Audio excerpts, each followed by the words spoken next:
Police station Saoner हद्दीत येणाऱ्या मडा सावंगी येथील शेतात सोयाबीन काढत असताना 15 वर्षीय दीक्षा संतलाल मडावी या तरुणीची ओढणी थ्रेशरमध्ये फसल्याने ती ओढल्या गेली।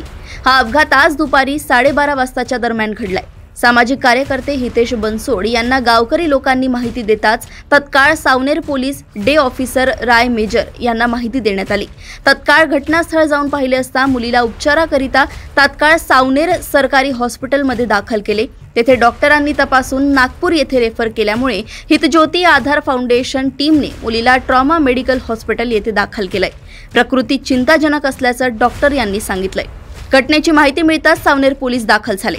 तरुणीबद्दल मिळालेल्या माहितीप्रमाणे मुलीचा लहानपणीपासून सांभाळ 70 वर्षीय कांताबाई लालचंद चिचखेडे ही करत असून आई ही नागपूरमध्ये बेवारस फिरत असते आणि दीक्षा हिचे वडील मुलाच्या मर्डर केसमध्ये जेलमध्ये असल्याची माहिती आहे।